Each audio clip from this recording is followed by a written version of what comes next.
Bienvenue sur Tant que je serai noire, le podcast qui aborde le désir et non-désir de maternité des femmes noires. N'hésitez pas à vous abonner sur notre page YouTube, à mettre des petites étoiles sur Apple Podcast et puis à partager autour de vous. Merci.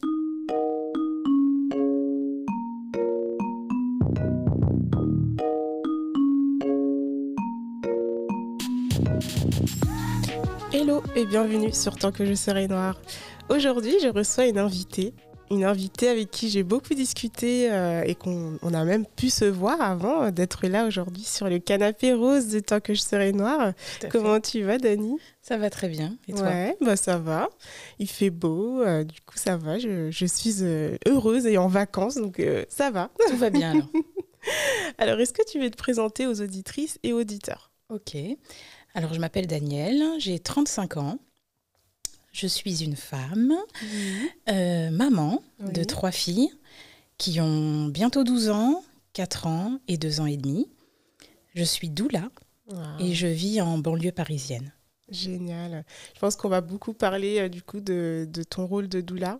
Parce que tu es pluriel, tu es maman, tu es une femme. Et je pense que la partie doula va être très intéressante, surtout pour les auditrices qui peut-être ne connaissent pas. Oui, tout à fait. Mais avant, j'aimerais en savoir un peu plus sur toi. Ok. Donc, où est-ce que tu as grandi? Tu es née où? Quel est ton schéma familial? Tout ça. Ok, donc je suis née à Paris 18e. Okay. J'ai grandi à Athis-Mons, en banlieue parisienne, dans le 91. Je suis l'aînée, on est 2 filles, 2 sœurs, voilà. Ma mère est d'origine malgache, elle vient de Madagascar, elle y a grandi. Oui. Mon père est malgache et malien-sénégalais. D'accord. Il a grandi entre le Sénégal et la France. Il a rencontré ma mère à Madagascar et ils se sont installés en France. Et puis voilà, très vite, mes parents se sont installés après ma naissance sur Athis-Mons, en banlieue. D'accord. Et la banlieue, je ne l'ai jamais quittée. Voilà. Wow. Du coup, tu as grandi en banlieue et donc toi, tu es l'aînée. Oui. C'était comment, du coup, d'être la grande sœur Je suis la grande sœur, mais on a vécu en tant que sœur, à égalité. Ma mère vient d'une fratrie où elle est l'aînée. D'accord. De 8 enfants. Ah oui. Voilà. Et du coup, elle, comme pour beaucoup, je pense, de personnes d'origine africaine, le poids du devoir de l'aîné était très imposant. Et du coup, c'est ce qu'elle n'a pas voulu transposer sur moi. D'accord. Elle nous a vraiment accompagnés durant notre enfance à pied d'égalité. Voilà. Pour elle, c'était important. Oui. Et du coup, bien que je sois l'aînée, alors oui, en effet, elle attendait un peu plus de moi, etc. Mais je n'ai jamais été la petite maman de ma sœur. Voilà. C'est trop bien. Et aujourd'hui, ma sœur est ma meilleure amie, vraiment. Oh, c'est trop chou, on habite tout à côté avec maman, puisque mon papa est décédé. Et du coup, il y a un lien très fusionnel. Voilà. Il y a une sorte de girl power entre vous. Ok. Oui, et que j'essaye de transmettre aussi à mes filles. Ah, mais du coup, voilà. Donc, du coup, tu as une fille qui a 12 ans. Oui. Et qui, maintenant, je pense que c'est un âge où peut-être... Ça y est, elle fait partie... Elle entre dans un âge, on va dire, où on découvre des choses, où on s'émancipe aussi. Oui. Où on commence à avoir ses propres opinions bien tranchées. Oui. C'est une période un peu sport, mais c'est chouette aussi parce que, du coup, je découvre en même temps qu'elle. Elle m'a vraiment... depuis sa naissance, c'est vraiment elle qui m'a fait naître en tant que maman. Et j'apprends à ses côtés. Oui. Voilà. Je tâtonne, je fais parfois des erreurs, j'essaye de rectifier, mais c'est marrant parce que du coup, entre mon aînée et ma seconde, il y a 8 ans de différence. Ah oui. Et je vois que je ne les accompagne pas de la même manière. Aujourd'hui, j'accompagne ma 4 ans différemment de comment j'ai accompagné ma 12 ans. Oui, parce que tu as évolué, voilà, tu n'es plus la même. Tout à fait. Et donc là, tu parles du coup de tes filles. À quel moment, comment est né ton désir de maternité? C'est la question. Ouais, c'est très drôle. C'est très drôle. Enfin, je pense que certaines de mes connaissances, amies d'enfance, etc., vont en rire. parce que quand j'étais plus jeune, je disais toujours, moi j'aurai des enfants hyper tard. Je vais d'abord faire ma carrière. Oh, les enfants. Je voulais être maman, mais sur le tard. Vraiment, entre guillemets, profiter de ma vie. Et finalement, aujourd'hui, maman de 3 enfants, ce qu'on appelle famille nombreuse. Et puis maman à 24 ans. C'est un peu différent de ce que je disais plus jeune. Et du coup, mes amis en sourient. Et du coup, tu as été la première de ton groupe d'amis à devenir maman. Oui, tout à fait. Ça a été comment pour toi ? Alors, je suis devenue maman en étant la première de mon cercle d'amis, en étant la première de ma famille, parce qu'à savoir que dans la famille de ma mère, ses frères et sœurs étaient à Madagascar. Donc, mes cousins-cousines sont à Madagascar, donc pas de noyau familial avec déjà des enfants. Et en même temps, du côté de mon mari, il est l'aîné. D'accord. Et il est le premier à être devenu papa. Ah oui. Voilà. Donc, du coup, c'est une découverte. C'était chouette. Mais je vais dire que ça a été le début de mon souhait de devenir doula. D'accord. La vocation, elle s'est d'autant plus manifestée à partir de ce moment-là. Parce qu'il y a plein de choses que j'ai découvertes, entre guillemets, auxquelles je ne m'attendais pas. Et c'est des choses que pour lesquelles j'aimerais informer, en fait, celles qui découvrent la maternité. Voilà. Parce qu'avant de devenir doula, du coup, tu as fait des études... Alors oui, j'ai fait des études supérieures dans le management. D'accord. Avant d'être doula, donc avant ma deuxième fille, donc avant il y a 4 ans, j'étais responsable RH dans un grand groupe. En expertise. Et du coup, c'est une toute autre vocation. Donc, je pense que les maternités m'ont transformée. Et en même temps, en moi, il y avait déjà ce besoin d'accompagner la femme. C'était pas spécifique maternité, mais c'était vraiment la femme en général. Voilà. Depuis petite, je suis celle qu'on vient voir pour se confier, pour être l'épaule sur laquelle pleurer, pour demander conseil parfois. Donc, c'était déjà en moi. Mais la maternité a amené un coup de boost à tout ça. Et donc, je reviens à cette volonté de devenir maman, du coup. Donc, tu dis que tu avais 24 ans. Donc, c'est arrivé comme ça ou tu avais vraiment envie, parce que tu disais que tu voulais être maman plus tard, mais c'est arrivé. Comment ça s'est... Avant, je disais que je voulais être maman tard. Mais j'étais seule à cette période-là et j'étais assez carriériste, on va dire. Et puis ensuite, j'ai rencontré mon mari. On a eu ce désir d'enfant. Et ça a été assez rapide, j'ai envie de dire. C'est marrant, justement. Je suis passée un peu du noir au blanc et c'est drôle. Donc, tu as eu ta petite fille, tu as eu la deuxième. Et puis là, tu as eu ce besoin d'accompagner d'autres femmes. Est-ce que, du coup, tu veux nous expliquer ce qu'est être une doula ? Oui. Alors, une doula, c'est une accompagnante à la naissance et en périnatalité. Je dirais même que c'est une accompagnante de la femme en général. Parce que il y a plein de types de doula, mais la doula, elle peut accompagner des étapes de la vie d'une femme autres que la maternité. Que ce soit lors des ménarches, donc les premières règles, que ce soit au moment où on se marie, ou au moment où on a une ménopause... quelles que soient les étapes, en fait. Mais ça a vraiment, entre guillemets, fait du bruit autour de la naissance. Donc, c'est pour accompagner la femme pendant sa grossesse, au moment de la naissance, et en postpartum, c'est-à-dire après la naissance, les premiers mois, années de vie du bébé. Voilà. Et donc, c'est une femme qui accompagne une femme sans attente particulière. C'est-à-dire, la doula, elle est centrée sur les besoins de la femme qui est accompagnée. Ce n'est pas une coach, c'est-à-dire, elle n'est pas là pour donner des conseils, pour donner une marche à suivre. Elle est là vraiment pour l'accompagnement émotionnel, physique, de toutes ces périodes où c'est un peu un tumulte. Voilà. Et c'est sur du non médical, donc c'est totalement non thérapeutique. Ça vient en complément du suivi médical. Une femme qui est enceinte, elle est suivie au niveau médical, que ce soit par une sage-femme, un médecin, un gynécologue.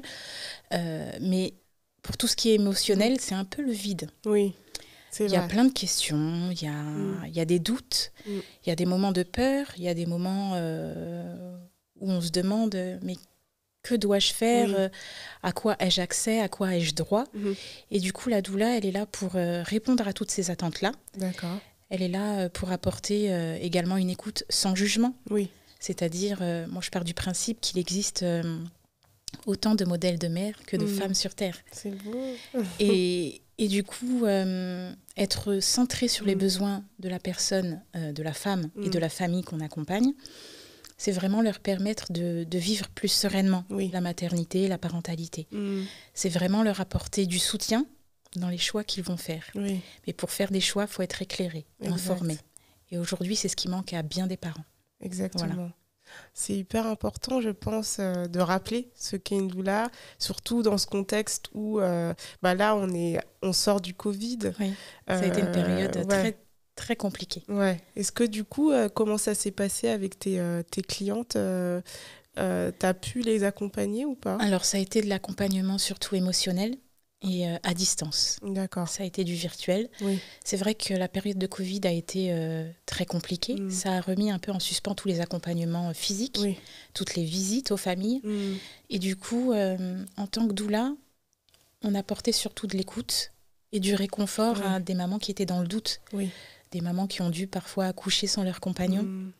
Des mamans qui se posaient plein de questions, qui en même temps voulaient apporter le meilleur à leur bébé, leur apporter de la sécurité, avaient peur du virus, avaient peur d'être seules aussi. Parce que vivre cette période seule, c'est dur. C'est très difficile. Ah mais oui. Voilà. Et du coup, c'est à ce niveau-là que la doula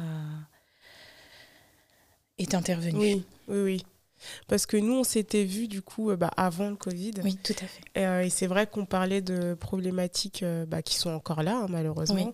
Tout ce qui est lié aux violences obstétricales, le fait que il est temps pour les femmes de se réapproprier son corps. Parce que tu parles aussi bien de la maternité en tant que soi, mais aussi de l'accompagnement de la femme en Exactement. général. Est-ce que ça aussi, c'est quelque chose... tu parlais de féminin sacré, comment tout ça c'est, on va dire, emboîté dans ta tête et faire que tu es là aujourd'hui? Je ne sais pas si c'est très clair ce que j'ai dit. Comment j'en suis arrivée en fait à occuper cette place de doula? Exactement. Premièrement, je vais dire mon propre chemin de femme, mais aussi le chemin de femme de mes ancêtres, que ce soit de ma mère, de ma grand-mère, etc. Des femmes que j'ai rencontrées, qui m'ont entourée, que ce soit des amis, et puis surtout le mien. Et ensuite, ce souhait d'apporter ce que je pense primordial à d'autres femmes. Et aussi le constat que dans cette société où tout est surmédicalisé, où on gère tout par le risque. Mais du coup, on en oublie que la grossesse, la naissance, ce sont des choses normales, physiologiques, et qu'on donne naissance à des bébés depuis des millénaires. Du coup, et ça s'est toujours fait très bien. Alors oui, il existe des cas un peu plus problématiques. Mais à tout gérer par le risque, on perd la capacité de donner naissance naturellement. On perd la capacité aussi en tant que femme de choisir la naissance qu'on voudrait et la grossesse qu'on souhaiterait vivre. Je pense que le terme que moi je retiens, c'est choix éclairé en fait. Oui, tout à fait. De donner toutes les clés en fait aux femmes, si je comprends bien. Et ça, est-ce que c'est quelque chose, parce que je pense qu'il y a une déconstruction au final. Oui, complètement. C'est comme la colonisation de l'esprit, tu dois aussi... Tout à fait. Et comment tu fais quand tu te heurtes, enfin entre guillemets heurtes, des femmes qui sont là, oui, mais mon médecin m'a dit que... c'est peut-être difficile en fait d'arriver et puis de... Alors déjà, je pars du principe que je ne viens pas pour induire quelque chose. D'accord. Je n'ai pas de modèle de maternité, de grossesse parfait.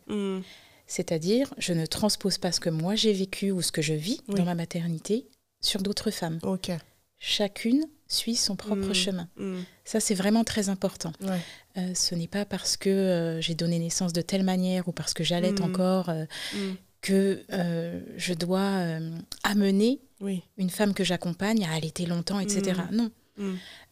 Moi, j'informe, je donne des billes, entre guillemets, sur ce qu'est la physiologie, sur les conséquences que peuvent avoir certains actes médicaux, sur les besoins d'un bébé à la naissance, sur les besoins aussi que la femme ressent elle-même, parce que, mine de rien, à l'heure actuelle, on ne s'écoute pas. Oui, c'est vrai. On suit un protocole. On est enceinte, c'est limite, on te donne une checklist. Ouais. Rendez-vous là, échographie, la prise de sang, mais à quel moment je m'écoute, à quel moment je vis le moment présent, ma grossesse, ma connexion avec mon bébé, etc. Et du coup, écouter la femme et faire ressurgir ses propres émotions, ses propres besoins, elle-même, elle va dire « Ah oui, mais en fait, j'ai besoin de ça. J'ai envie de vivre ça.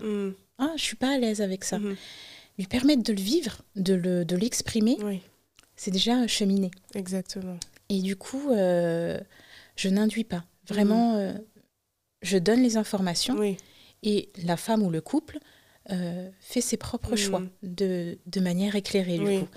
En sachant, par exemple, oui, une péridurale a des conséquences, mais si une femme veut une péridurale ou si elle ne veut pas allaiter, etc., mais c'est tout à fait aussi légitime qu'une femme qui ne souhaite pas. Exactement. Ça passe. Tout est OK.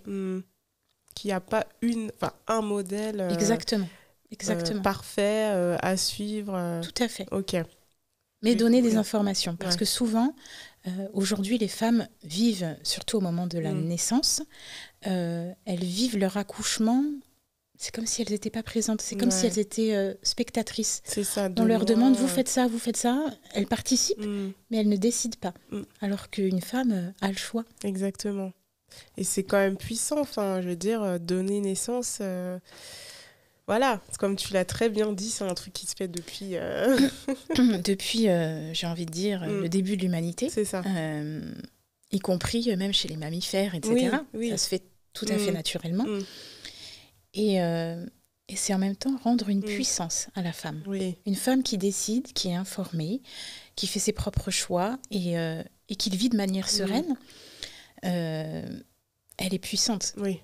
Une femme qui donne naissance à son bébé par elle-même, elle est difficilement déstabilisable après. C'est quelque parce que elle a puisé en elle-même des forces dont elle ne s'imaginait même pas. Exactement. C'est hyper... Enfin, il faut le rappeler. Et je suis vraiment contente de t'avoir ici parce que beaucoup de femmes, ça va leur faire du bien. Et elles vont aussi s'interroger, en fait, et se dire, en fait, c'est possible, quoi. Enfin, c'est peut-être un travail, effectivement. Il y a un accompagnement derrière. Tout à fait. Mais c'est possible.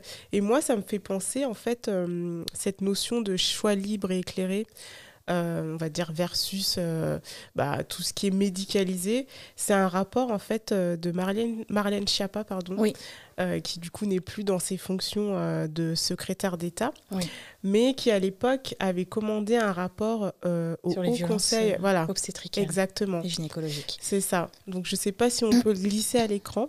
Je vous invite à le feuilleter. Parce que c'est puissant. Et je pense qu'il y a un tournant.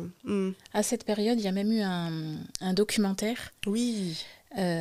Justement, totalement en lien avec ce rapport, qui était frappant. Et je pense qu'il a fait écho chez beaucoup de femmes. Tu enfanteras dans la douleur. Oui, tout à fait. Ce documentaire. Et du coup, je pense que nombreuses sont les femmes qui ont vécu des violences gynécologiques et obstétricales, sans s'en rendre forcément compte à l'instant où ça s'est passé. Exactement. Le souci, c'est qu'on a glissé peu à peu vers ça. Et là, je ne jette pas la pierre sur les soignants, pas du tout. Cependant, je me pose la question, pourquoi est-ce qu'on a enlevé le pouvoir de décision aux femmes ? Il est vrai qu'on a industrialisé la naissance. C'est ça. De nos jours, une femme, dans la plupart des cas, elle arrive en maternité, que ce soit en clinique ou à l'hôpital, elle accouche, elle doit rester un certain nombre de jours, elle doit partir, etc. Il y a un roulement. il y a un nombre de soignants de plus en plus réduit. De ce fait-là, ils en arrivent aussi à vouloir qu'on sorte vite, il faut que ça se passe de telle façon. Et je vais caricaturer, mais à peine, en disant tout est minuté, tout est compté. Ouais. On n'est plus centré sur les besoins de la femme qui accouche. Oui. On est centré sur les besoins de rentabilité, sur les besoins d'effectifs, sur les besoins de roulement, de matériel, etc. Oui. C'est dramatique parce que du coup, la personne qui vit l'accouchement, je le rappelle, c'est la femme. Oui. Et c'est le bébé. Tout devrait être centré sur eux, premièrement, et non sur le risque en premier, et non sur les chiffres. Ouais. Ça devrait être centré sur eux. Et on en est arrivé à un système qui, sans le vouloir, arrive à être violent envers les femmes qui accouchent. Une femme qui accouche, je rappelle que l'accouchement, c'est quelque chose de sexuel. Ça a un rapport vraiment étroit avec notre vie sexuelle. Présente et future. De ce fait-là, une femme qui est violentée au niveau de la sphère gynécologique, quel impact ça va avoir sur elle, sur sa vie de couple, sur sa vie en tant que mère, sur son postpartum. Beaucoup de femmes qui ont vécu des naissances compliquées sont après des femmes qui, au niveau de la dépression postpartum, sont, entre guillemets, un terrain plus à risque. Donc, il faut qu'on se pose les bonnes questions et il faut qu'on puisse réarmer la femme afin d'être pleinement actrice et décisionnaire de son accouchement. Et j'ai envie de dire, un bébé qui naît dans des conditions compliquées, dans un bain d'hormones, au niveau émotionnel, saturé d'hormones, entre guillemets, négatives. Quelle vie on lui offre? C'est ça. Si son début de vie est compliqué, quelle va être la suite? Un bébé qui naît entravé, ça a un impact, qu'on le veuille ou non. Voilà. Et sur le lien mère-enfant aussi. Ça a un impact vraiment important. Donc, les violences obstétricales, c'est quelque chose qui, aujourd'hui, est d'actualité. Et c'est génial. Il y a beaucoup de personnes qui œuvrent pour ça, d'associations, etc., de soignants aussi, qui s'en rendent compte et qui subissent aussi ce système-là. Mais du coup, c'est un gros chantier. Ça passe par informer les femmes, ça passe par donner les moyens aux soignants, ça passe par changer tout un système, en fait, y compris dans la formation des soignants. Exactement, à la base, en fait. Mais c'est très intéressant de faire ce parallèle, en fait, tu vois, entre l'importance de ce moment. Je pense que, comme tu l'as très bien expliqué... C'est un moment clé. Ouais, mais en fait, on le voit comme... voilà, bon, t'as accouché, très bien. Et puis, on passe à autre chose. Alors que c'est un moment qui doit être quand même assez... c'est marquant, quoi. Il faut se l'approprier.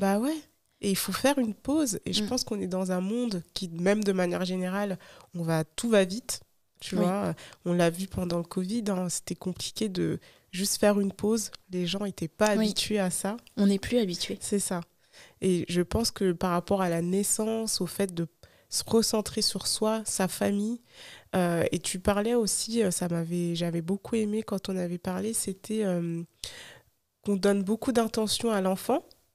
Et que la maman, en fait, elle est un peu ok, moi aussi j'ai accouché. Enfin, c'est moi qui ai accouché, en fait. Le postpartum, c'est quelque chose... ça a fait émergence au niveau des sujets d'actualité aussi. Dans les médias, il y a eu une période où on parlait du postpartum. On en parlait pas mal. Il faut savoir que pendant la grossesse, la femme, elle est suivie de près. Elle a des rendez-vous tous les mois, ses prises de sang, voilà. C'est surmédicalisé, mais du coup, elle est méga entourée, j'ai envie de dire. Et puis même au niveau de l'entourage familial ou amical, tout le monde est là. Alors, ça va? Est-ce que tu es fatiguée? Comment tu te sens? Oh, ton bébé, ton ventre, oh là là. Elle donne naissance, elle rentre chez elle. Eh bien, tout le monde va lui dire « Oh, ton bébé, qu'est-ce qu'il est beau! Oh, il est mignon, il fait ses nuits !» Mais à quel moment on demande à la femme « Et toi, comment tu te sens? Il est 15h, t'as mangé? T'es lavé? T'as besoin d'être coiffée? Ça va, ton ménage ?» à quel moment on se centre sur les besoins de la femme qui vient d'accoucher. Aujourd'hui, dans notre société occidentale, la femme en postpartum, elle est laissée pour compte. Il y a plusieurs éléments qui ont amené ça. Déjà, nos familles, au niveau nucléaire, on est dans un schéma complètement différent de ce qu'on pouvait vivre dans le passé, que ce soit en France ou en Afrique. Avant, la famille, c'était, les parents, etc., mais aussi nos parents, les cousines. C'était vraiment... plus large. C'était un noyau beaucoup plus large. Aujourd'hui, on vit en couple, pour ceux qui sont en couple, avec ses enfants. Il n'y a pas les générations précédentes. Et du coup, déjà, au niveau familial, on est restreint. Ensuite, tu as le mari. Le conjoint, souvent, il bosse. Tu rentres à la maison, il a quelques jours, son congé de paternité, mais ensuite, il part au boulot. Tu es seule avec ton bébé. Tes amis, ta famille, par exemple les grands-parents, donc les parents de la mère, ils travaillent. Effectivement. Du coup, tu es seule face à ton bébé, à tes questions, à tes doutes, à ta fatigue, à ta tristesse, à tes émotions, montagnes russes. Et c'est une période qui, quand même, est compliquée. C'est aussi une période où tu crées un lien d'attachement avec ton enfant, mais au niveau émotionnel, tu es complètement bouleversée. Tu vis des choses auxquelles tu ne t'attendais pas. Et parfois, ne serait-ce que le fait d'avoir quelqu'un qui t'écoute, qui prend le temps et qui accueille aussi ton récit d'accouchement, qui parfois a été traumatique, qui accueille tes difficultés, sans jugement, sans te dire c'est comme ça, hein, tous les parents, tous les bébés pleurent, tu dors pas mais c'est normal, ça va passer, ou alors laisse-le pleurer. Non, juste que tu es fatigué, j'entends. Ok. Qu'est-ce qu'on peut faire pour que ça aille un peu mieux ? D'être là, en fait. Et puis sans attente particulière, parce que souvent, on n'ose pas partager ses difficultés avec sa mère ou avec son conjoint, parce que on a peur de décevoir, on a peur aussi de déranger. Mais à quel moment est-ce qu'on prend soin de la maman ? C'est un beau rappel, hein, parce que je pense que, tu sais, dans la saison 1, les filles que j'interviewais, la plupart me disaient, tu te retrouves un peu seule, quoi. Bon, certaines ont voulu être seules, parce qu'il y a aussi des familles qui peuvent être envahissantes. Oui, tout à fait. Et c'est, encore une fois, une question de choix. Mais je pense qu'il faut avoir le choix de se dire, moi, j'ai envie d'avoir une personne qui peut m'écouter sans jugement. Parce que quand on a des proches aussi... il y a toujours ce mythe que la maman doit être parfaite. Donc, du coup, si toi, tu arrives et tu dis que tu n'arrives pas à gérer telle et telle chose, tu as aussi peur du jugement de ta maman, de ta belle-mère, de je ne sais qui. On ne veut pas heurter non plus. C'est ça. Parce que, mine de rien, on ne veut pas forcément reproduire le modèle maternel de nos propres mères ou de notre belle-mère ou de notre grand-mère, etc. On ne veut pas heurter en disant « mais moi, j'ai pas envie de faire ça ». Non, ton conseil, tu peux te le garder. Parce que on veut des rapports fluides. C'est ça. Et mine de rien, une personne neutre, des fois, ça fait du bien. Parce que c'est une personne qui n'attend rien. J'ai pas d'attente de résultat, moi, envers les familles que j'accompagne. J'attends pas à ce qu'elles allaitent, j'attends rien. J'attends juste que tu vives ta maternité sereinement. Le plus sereinement possible, parce qu'il n'y a pas de maternité parfaite. Mais du coup, que tu le vives et que ce soit ta maternité, ton lien avec ton bébé. Voilà. Et toi, du coup, donc tu as 3 enfants. Donc tu disais qu'avec les 2 premiers, c'est là que ça a commencé à mûrir.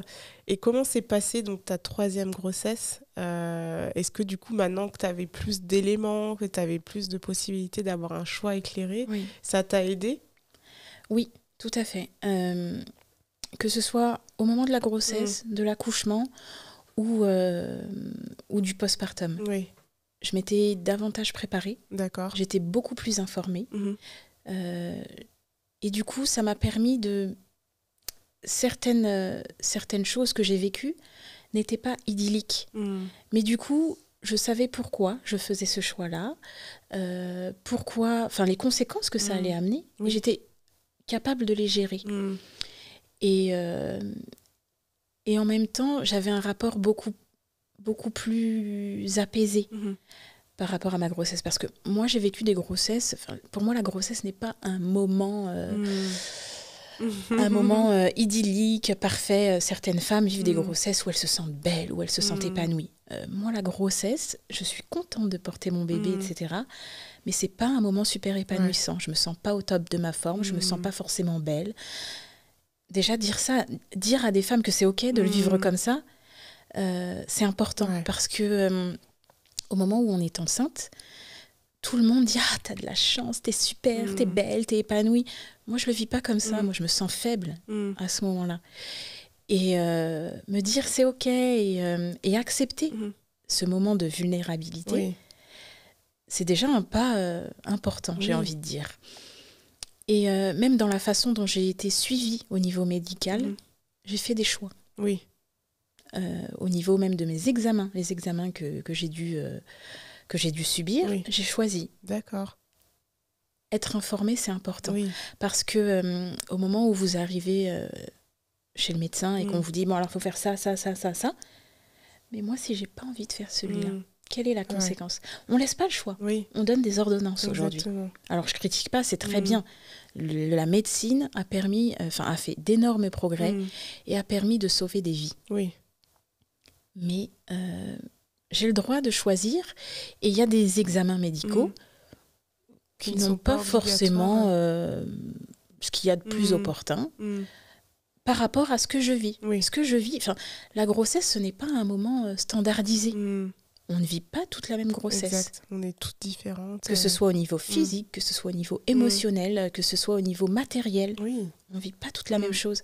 Alors pourquoi je vais vivre la même chose que telle personne qui a vécu Donc j'ai choisi. Au niveau aussi de mon accouchement, j'ai choisi la structure, le médecin que je voulais voir. D'accord. Et parce que pour savoir, moi j'ai vécu 3 césariennes. Ah oui.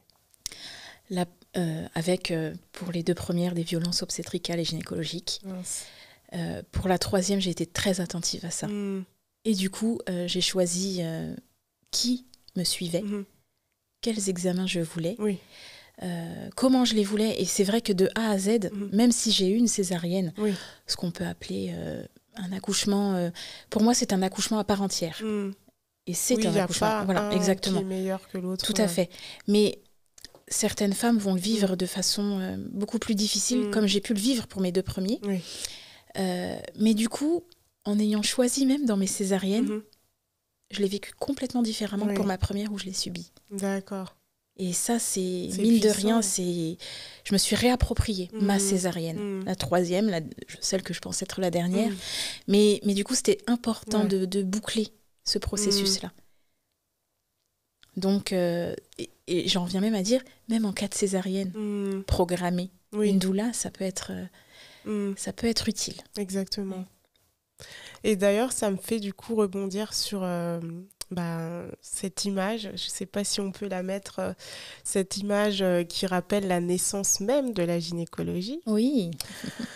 Cette image qui fait quand même froid dans le dos. Donc, il faut rappeler que le père de la gynécologie a quand même utilisé des femmes noires esclaves comme cobayes. Comme cobayes, tu vois, c'est tellement... ça remue. C'est dur, en fait, de se dire que là, on est là à parler d'une science qui, en fait, nos ancêtres, en fait, ont souffert de ça. Est-ce que tu veux nous parler? Qu'est-ce que cette image t'évoque à toi? Pour moi, cette image, elle est très parlante. Le père de la gynécologie, celui qui, pendant longtemps, on a érigé... glorifié. Exactement. C'était limite le héros de la gynécologie. Il ne faut pas oublier d'où ça tire son essence. Auparavant, il y a très longtemps, l'accouchement, c'était une histoire de femmes. Entre femmes. Les accoucheuses, ce qu'aujourd'hui on appellerait les sages-femmes, accompagnaient les femmes lors de la naissance, et c'était un cercle fermé. C'était secret. C'était entre les femmes, et il y avait cette transmission féminine. Un jour, Et là, je vais un peu raconter ça de façon imagée. Un jour, les hommes se sont réveillés et se sont demandé ce qui se passait sous les tentes, dans les salles où les femmes accouchaient. Qu'est-ce qui se passait, entre guillemets, sous le drap et dans le vagin d'une femme, pour parler concrètement. Et du coup, ce monsieur qui avait des esclaves a pris les esclaves, des Noirs, et les a charcutés. On peut parler, on peut dire les choses telles qu'elles sont. Il les a charcutés à vif, sans anesthésiant, pour comprendre au niveau physiologique, au niveau corporel, ce qui se passait. Il a essayé de comprendre, entre guillemets, le corps de la femme.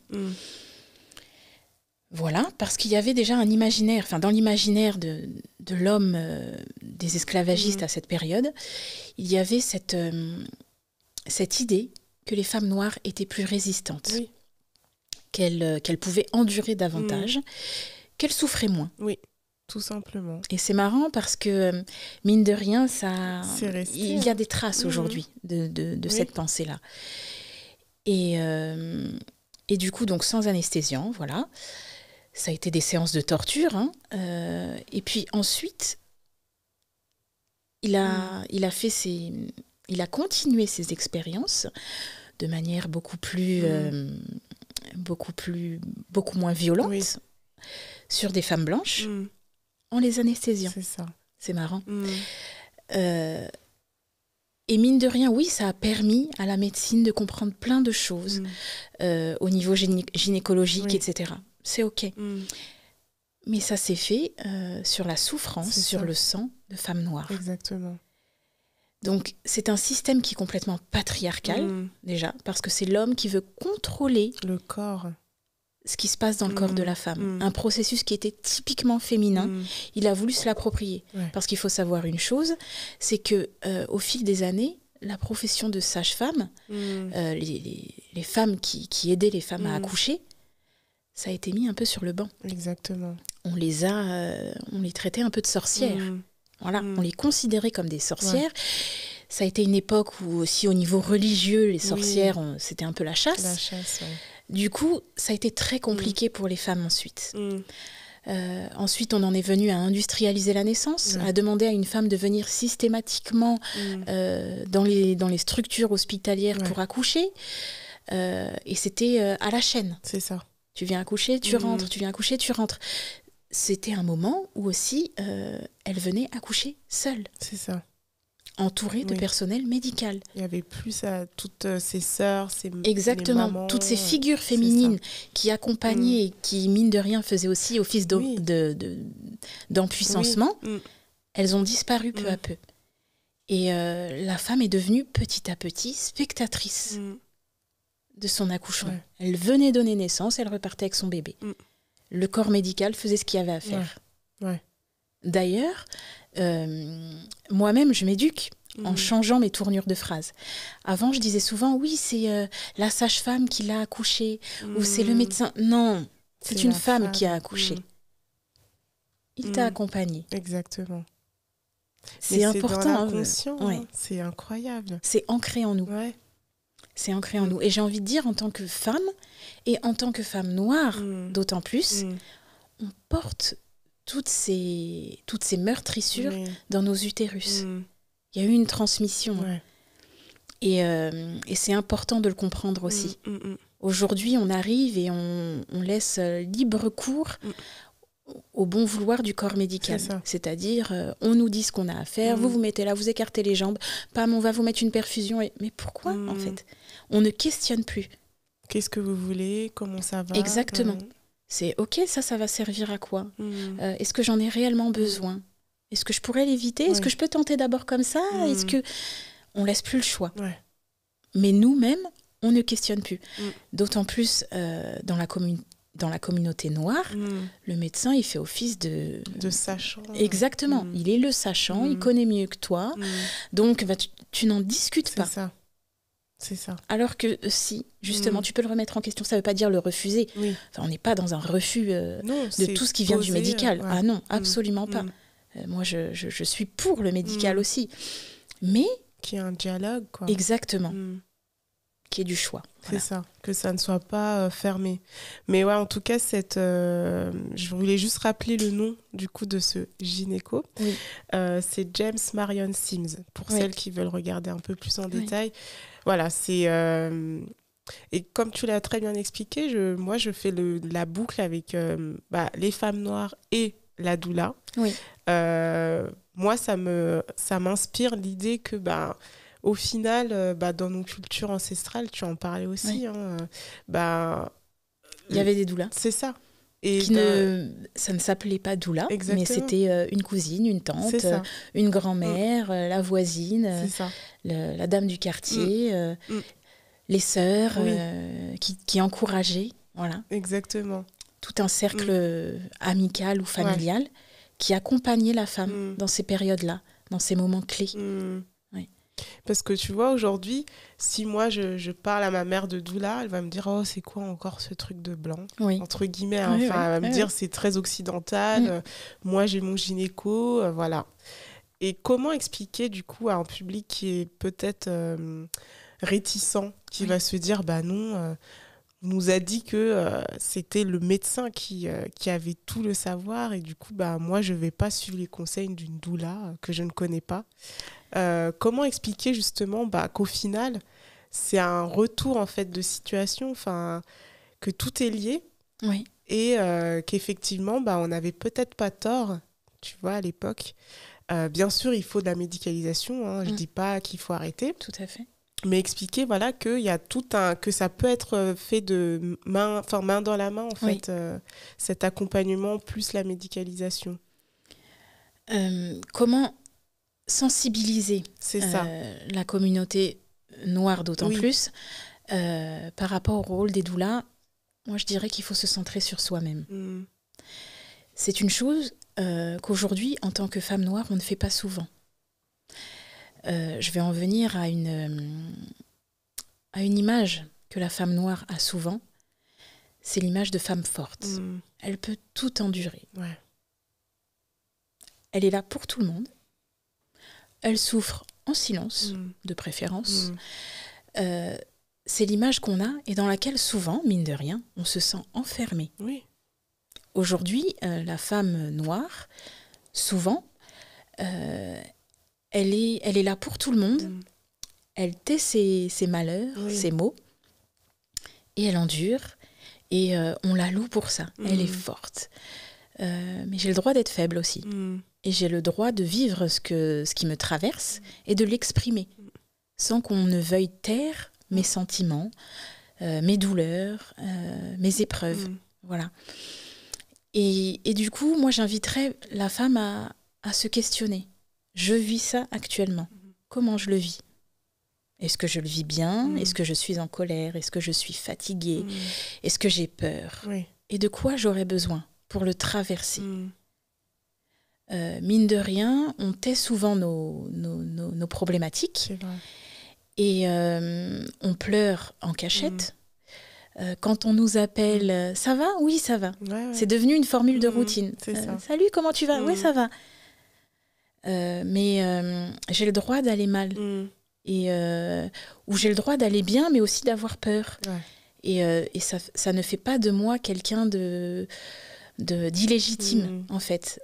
Ça ne fait pas de moi quelqu'un qui trahit mes semblables. Je suis désolée, ce n'est pas parce que dans les générations précédentes, les femmes ont enduré beaucoup que c'est forcément bien, en fait. Exactement, et que c'est le modèle à suivre. Exactement, et mine de rien,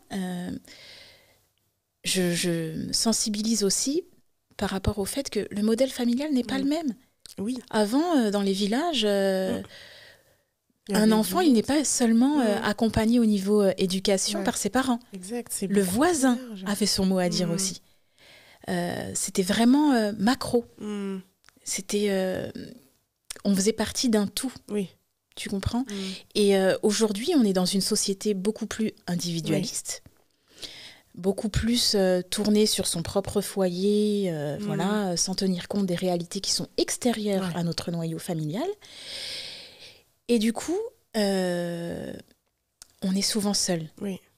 Et vivre les choses seul, oui, on peut le faire. Est-ce que c'est ce qu'il y a de mieux? Je ne sais pas. Il faut se questionner par rapport à ça. Et aussi, en France, aujourd'hui, on ne vit pas forcément comme on vivait il y a 40 ou 50 ans dans nos pays d'origine. Je te donne l'exemple dans les pays du Maghreb et dans les pays d'Afrique en général.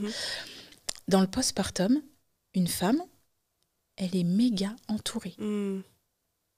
D'ailleurs, au moment du postpartum, souvent, il y a alors soit la mère de la mère, donc la grand-mère du bébé, soit les cousines ou qui venaient donc soit dans la maison du jeune couple, soit la femme allait chez ses parents à cette période-là pour qu'on s'occupe d'elle. Elle était amenée uniquement à s'occuper de son bébé. Exactement. Et puis tout le monde la choyait.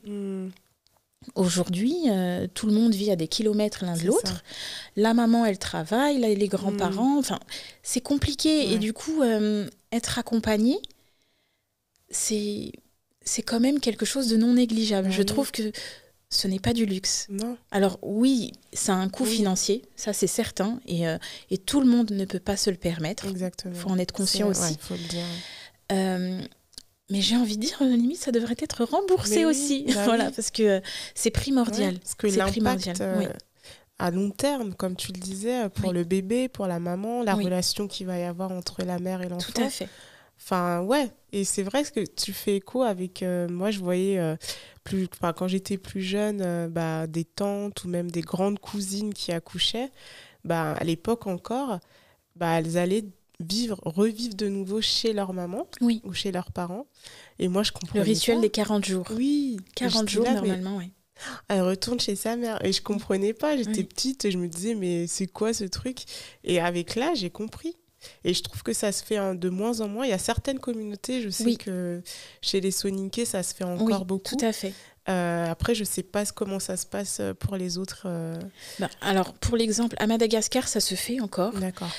Après, je pense comme un peu tous les pays d'Afrique, tout ce qui se passe à la capitale, c'est un peu occidentalisé. Donc, toutes ces pratiques-là, ces traditions se perdent. Mais dans les provinces ou dans les villages, ça se fait toujours. Oui. Et moi, je suis pour le fait de questionner nos traditions. Parce que c'est pas parce qu'on le faisait il y a 50 ans ou 60 ans que c'est à faire aujourd'hui. Mais il y a certaines traditions qui ont du sens. Exactement. Et du coup, qu'il ne faut pas forcément mettre sur le côté, mais savoir s'approprier et puis se l'approprier pour qu'elles aient qu'elles soient en lien avec nos réalités actuelles. Voilà. Exactement. Et là, donc, pour le coup, tu vois, pour celles qui n'ont pas forcément les moyens de payer quelqu'un pour les accompagner, déjà de se rapprocher de la famille. Oui, tout à fait. Bon, tu l'as dit, maintenant on vit tous, chacun... Ça devient plus compliqué. Ouais, c'est ça. Et même nos logements ne le permettent pas forcément. C'est ça, d'accueillir. Oui, exactement. Mais c'est hyper, je pense qu'il faut le rappeler, ce côté, on en parlait en off, que c'est des choses qui sont pour tout le monde. Il n'y a pas une communauté qui devrait le faire plus qu'une autre. C'est vraiment de se dire non, on est tous êtres humains, on est toutes femmes, on a toutes besoin, les mêmes besoins. Et d'ailleurs, ça me rappelle qu'en France aussi, ça existait. Oui. Parce que j'ai des amis de la famille qui... français vraiment, enfin des blancs, qui, au moment de l'accouchement, il y a 40 ou 50 ans, c'était des bonnes sœurs qui venaient. D'accord. Pour aider ces personnes-là au moment du postpartum. C'est en lien. Mais oui. Alors oui, ça a une connotation plus religieuse, mais il y a ce désir de vouloir aider la personne qui vient d'accoucher et la soulager. Parce que, mine de rien, surtout pour des mamans... Alors, il y a la maman qui est primipare, donc c'est son premier bébé qui découvre, et c'est le chaos au niveau de la maison ou au niveau émotionnel. Mais aussi les mamans qui ont des jeunes enfants, d'autres, des aînés. Je me souviens, moi, que c'était difficile de concilier la vie de mère avec des enfants plus grands dont il faut s'occuper. Oui.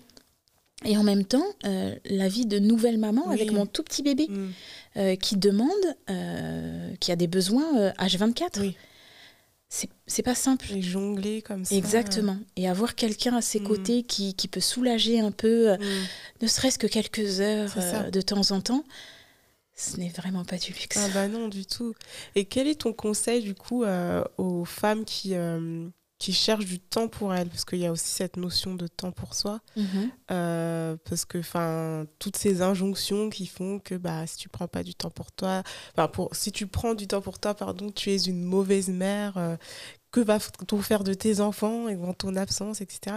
Quel conseil, toi, tu donnes, du coup, à une femme qui a besoin d'avoir son moment à elle, sa chambre à soi, ou je ne sais comment...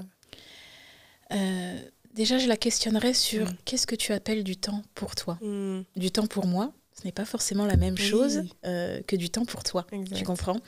On n'a pas forcément les mêmes besoins, on n'a pas forcément les mêmes réalités, parce qu'on fait aussi avec ces réalités. Il faut en être conscient. Et je la questionnerais sur de quoi as-tu besoin? Qu'est-ce que tu veux? Vraiment, la doula, elle est centrée sur les besoins de la personne qu'elle accompagne. C'est de l'écoute, et c'est de l'écoute vraiment approfondie. C'est pas les choses en surface. Une doula, c'est un peu comme une super bonne copine. Mais une super bonne copine qui n'a pas d'attente et avec qui je peux ne pas avoir de filtre, parce que je sais que je ne serai pas jugée. C'est ça. T'as besoin de 2 heures pour souffler, c'est ça? Ok, bon c'est dit. Et c'est ok. C'est pas parce que ta sœur, elle a été H24 avec ses bébés constamment qu'elle est meilleure que toi. C'est ça. Tu vois? Par contre, en amont, il faut aussi prendre conscience des besoins qu'en tant que femme, que nouvelle mère j'ai, et des besoins que mon bébé aussi a. Et trouver une solution qui puisse concilier les deux. Voilà. Et puis une bonne maman, c'est une maman aussi qui est sereine. Oui. Enfin, quand un bébé se trouve dans un environnement, un bain émotionnel, de stress, de fatigue, de plein de choses qui rongent la maman, est-ce que c'est forcément bon pour le bébé? Oui, c'est la question. Est-ce qu'il ne serait pas mieux juste qu'elle prenne 1 heure, cette maman, et qu'elle aille souffler, et que quelqu'un d'autre soit que ce soit le papa ou quelqu'un d'autre, prenne soin du bébé, lui apporte de l'attention, etc. Pendant que cette maman, elle souffle, et si elle a envie d'hurler de dehors 2 heures, et ben vas-y. Et qu'elle revienne et qu'elle soit complètement disponible intérieurement pour son bébé. Et pas de se dire, ah mais là, j'aurais pu être là, j'aurais pu faire ci, et d'être pleinement, en fait... Alors oui, le bébé, il est mieux avec sa maman. Oui. Il est mieux avec une maman qui est présente. C'est ça, à choisir. Il n'y a pas que physiquement, il y a aussi tout ce qui est intérieurement. Ouais. Mais c'est un très bon rappel, et je pense que ça va parler à beaucoup de femmes. Il y a un dernier point que je voulais aborder avec toi. C'est encore cette notion de, je ne sais pas si on peut dire, se réapproprier certaines notions telles que le féminin sacré, on en parlait tout à l'heure, là les doulas. Tu vois, moi, j'avais cette analogie que j'avais aimé avoir avec toi. C'est, tu sais, c'est maman... L'Afrique et la femme. C'est ça. Oui. Ça, et puis surtout, en fait, tu sais, on parlait du portage. Oui. Et je ne sais pas si on peut mettre la petite image que j'aime beaucoup. Hein. Ça rappelle ma maman et moi, même si je ne m'en souviens pas trop. Mais tu vois, cette notion de portage qui fait partie de nous en tant que femme africaine, mais qui a été délaissée parce que en arrivant ici, tu parlais de poussettes, etc.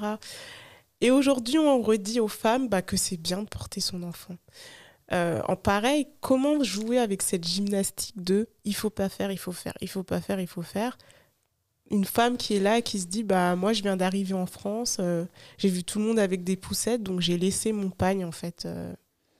Alors moi cette image, elle me fait sourire. Alors moi j'aime beaucoup cette image, mais elle me fait sourire dans le sens où ce qu'elle évoque pour pas mal de personnes à mon avis, c'est la mama. Oui. Au champ avec son bébé.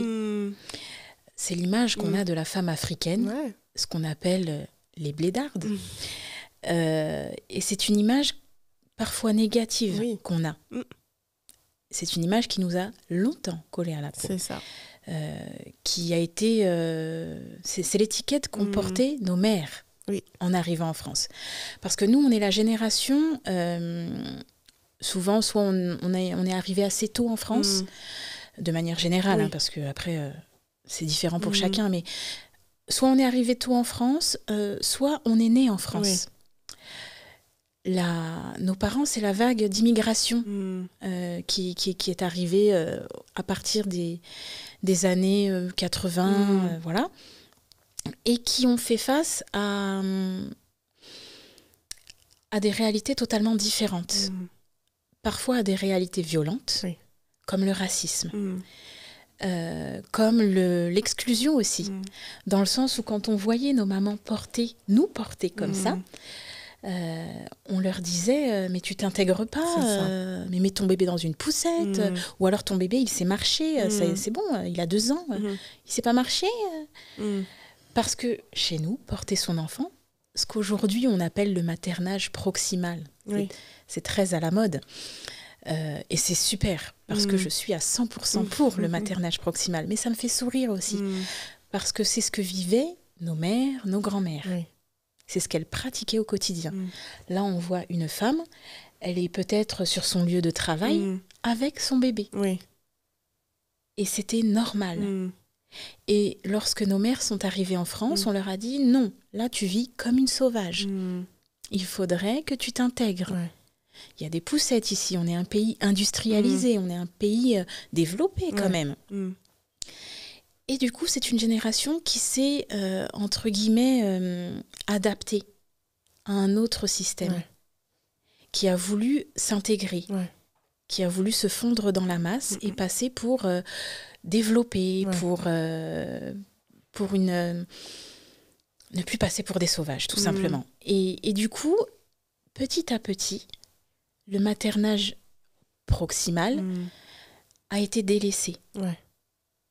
Est venu ensuite le mode de garde. Souvent, d'ailleurs, je pense que ça va parler à beaucoup de personnes, notre génération, moi je suis née en 84, notre génération, on aidait beaucoup les centres sociaux, aidait beaucoup nos mères à trouver du boulot. Et du coup, nos mamans avaient des places en crèche, etc. C'est bien aussi, attention, je ne critique pas, mais je dis que ça a eu des répercussions aussi. On leur a dit qu'il était bon d'aller travailler, même quand le bébé est tout petit, ou même quand elle ne travaillait pas. Je sais que ça a été dit à ma mère, elle ne travaillait pas, elle s'occupait de ma sœur et moi. Et on lui a dit, pour que ton bébé parle bien français, pour que ton bébé ne soit pas une sauvage, mets-la à la halte garderie. Je sais que c'est en PMI qu'on lui disait ça. On lui disait pas de manière méchante, c'était... mais c'était pour aider ces personnes-là à s'intégrer. Et du coup, on a insufflé du maternage plus distal dans la génération de nos parents. Et nous, on a hérité de ça.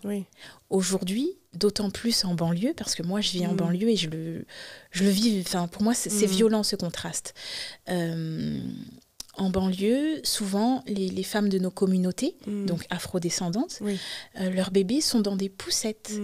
On met le bébé à la crèche et c'est beaucoup plus distal. Et quand toi, tu arrives, quand moi j'arrive avec mon bébé dans le dos, elle a 1 an et demi, elle a 2 ans, et parfois elle est dans mon dos avec un porte-bébé ou un pagne ou une écharpe de portage, etc. On me dit, mais elle marche pas ? Si, elle marche, mais en fait, là, elle a besoin d'être portée. Il faut qu'on arrive à concilier les deux, en fait. Il faut qu'on arrive à être centré davantage sur nos propres besoins, les besoins de nos bébés, et pas forcément l'image qu'on va dégager. C'est ça, en fait. Et faire machine arrière pour retrouver un maternage plus proximal, c'est pas forcément facile dans nos communautés. Parce qu'il y a tout un schéma à déconstruire. Avant, on déconstruisait le maternage proximal en disant, là, t'es en mode blédarde, en mode mama sauvage. Et il faut faire machine arrière et se rendre compte que non, en fait, c'est juste être à l'écoute des besoins de mon bébé, et c'est pratique pour moi. Et Et c'est marrant parce que c'est ce qui est à la mode aujourd'hui dans la société occidentale et chez des Français qui sont non noirs, par exemple. Tu vas sur Paris, c'est complètement courant. Mais oui. Tu vas en banlieue, c'est un peu moins courant. C'est drôle, tu vois, ce contraste. Donc voilà, cette image me fait beaucoup sourire. Et en même temps, elle est magnifique. Oui, mais ça explique, tu vois, justement, cette dichotomie, tu vois, entre ces deux mondes, en fait. Exactement. Et j'ai envie de dire, l'exclusion et les inégalités, elles se creusent avant même le berceau, en fait. Ouais. Dans le bas âge, mais même avant le berceau. Par tout ce qu'on a à déconstruire, par tout ce qu'on a à reconstruire aussi. Oui. Et pour retrouver une place qui nous convienne davantage. Voilà. On a un peu, entre guillemets, pardon de le dire, mais le cul entre deux chaises. Oui, clairement. On est en Occident, on a des traditions aussi d'origine différentes. Comment concilier les deux? Parce que ça ne veut pas dire être totalement d'un côté ou être totalement de l'autre.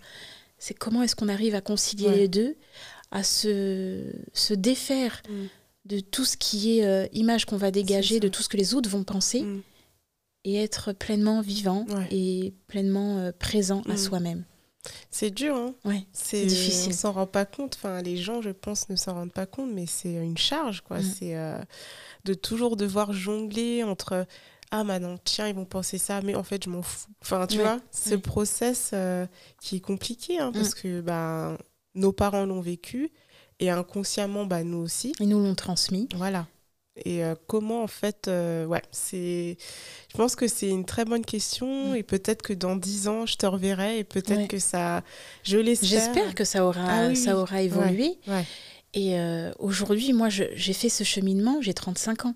Ouais. J'imagine des futurs jeunes parents, quel que soit leur âge, mais tu vois, des générations plus jeunes, c'est d'autant plus difficile.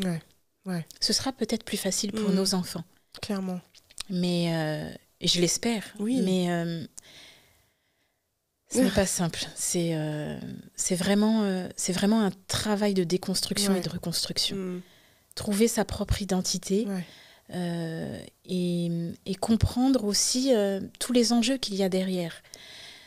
Le maternage et la parentalité, parce qu'il n'y a pas que la maman qui compte. Oui. C'est le couple. Exactement, c'est le couple face à la parentalité, au modèle parental qu'ils veulent épouser.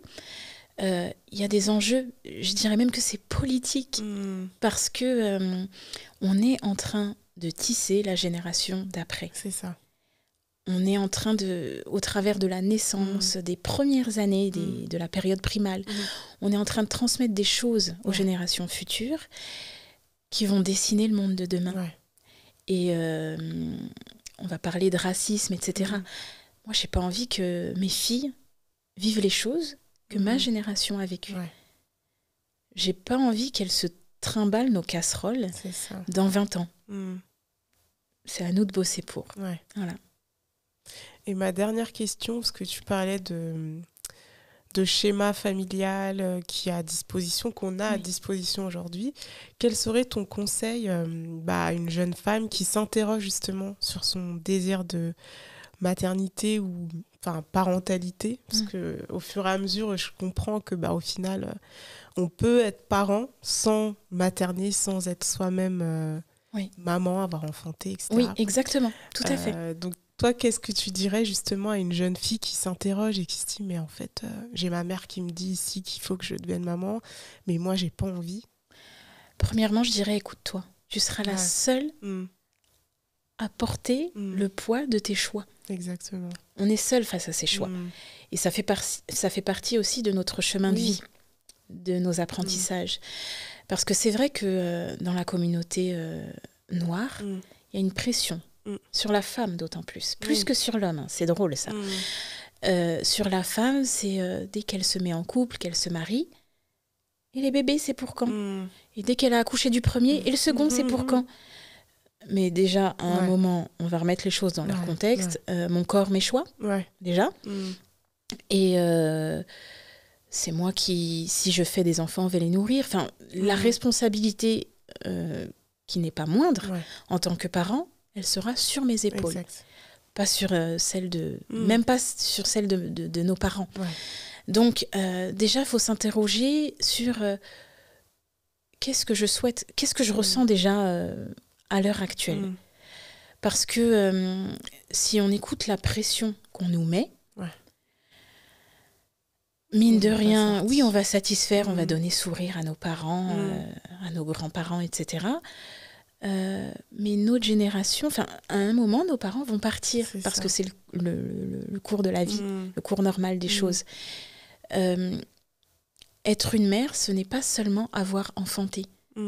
On peut avoir des neveux, des nièces, que ce soit de sang ou pas, et transmettre. Chez nous, j'ai envie de dire, il y a ce besoin de transmission. Et je ne transmets pas uniquement à mes enfants. Je transmets aussi aux enfants de mes frères et sœurs, aux enfants de mes amis, etc. Et j'ai envie de dire, quelqu'un qui porte du fruit de manière volontaire, et porter du fruit pas seulement en enfantant, c'est beaucoup plus plaisant que quelqu'un qui le subit. Subir une maternité, c'est terrible. C'est déjà pour moi-même, parce que quelqu'un d'autre a décidé pour moi. Et en même temps, quel avenir je vais donner à l'enfant que j'aurai enfanté.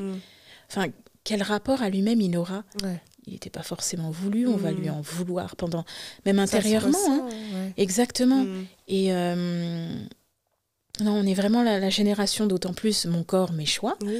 Faut se l'approprier, mais à fond, quoi. À fond. Et il n'y a pas d'âge idéal pour être parent. J'ai été maman à 24 ans, et puis je l'ai été beaucoup plus tard aussi. Et ces deux maternités, d'ailleurs, complètement différentes, je les ai vécues différemment. Et c'est important d'être pleinement décisionnaire de tout ça, en fait. D'être conscient du choix qu'on fait pour le vivre sereinement. Voilà. Ok. En tout cas, je pense que moi, en tout cas, ça m'a beaucoup parlé. J'espère que ça parlera à d'autres personnes qui nous écoutent. Donc, avant de te quitter, j'ai 3 questions.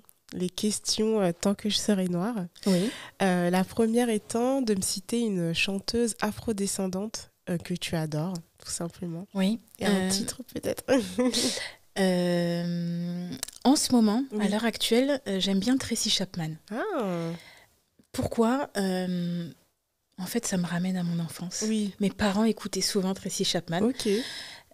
Du coup, à l'heure actuelle, c'est ce qui me parle. Voilà, c'est ce qui me vient à l'idée. Est-ce que tu as un titre qu'on peut passer peut-être Un titre en particulier Non, en fait, j'allais chantonner, mais... non, mais vas-y. Parce que je me souviens plus le titre, mais c'est, tu sais, Don't You Know. Oui, je crois que c'est ça qu'il a eu. Voilà, c'est celle-ci. Télépathie. Épargnez-moi le reste de la chanson, ce serait horrible. Elle est belle, cette chanson. Ça me rappelle, ça me ramène beaucoup dans le passé. Non, mais tu es la deuxième à m'avoir cité Tracy. Ah oui? Ouais, c'est marrant. Mais tu vois, moi, je l'ai beaucoup écouté. Mon père aussi l'adorait. Et moi, je me suis toujours dit, mais cette femme androgyne, très mystérieuse, mais qui a une sensualité, je sais pas. Un même truc, dans sa voix. Elle est particulière, sa voix. Mais c'est... Et puis c'est une période aussi, c'est marrant parce que j'étais complètement insouciante et voilà. Et j'imagine en même temps le poids que mes parents avaient sur les épaules. En tant que... c'est marrant parce que eux, j'imagine la nostalgie qu'ils pouvaient avoir.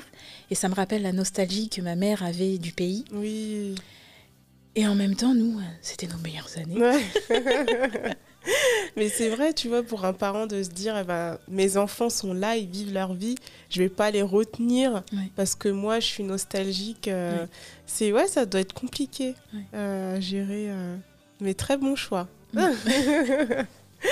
La deuxième question, est-ce que tu as une actrice, pareil, afrodescendante, qui pour toi embrasse son choix de maternité avec classe? Donc ça peut être un désir ou non-désir de maternité, ou un choix de parentalité particulier.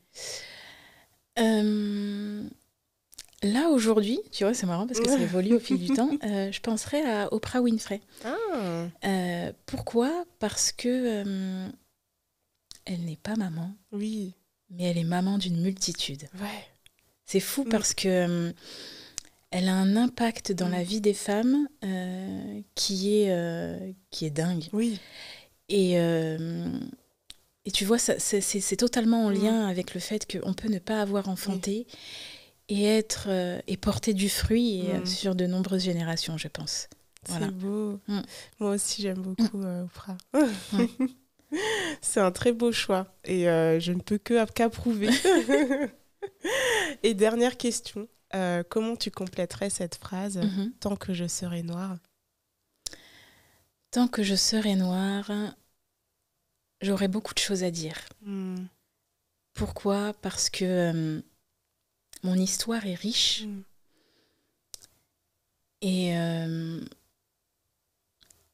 beaucoup de choses aujourd'hui sont tues, sont tabous, sont mises de côté de manière volontaire ou non, sont même dénigrées et pourtant elles sont d'une richesse folle. Voilà. Et ça va totalement en lien avec la période actuelle qu'on vit après la prise de conscience de tout ce qui est racisme systémique. En fait, nos voix comptent. C'est ça. Nos voix comptent.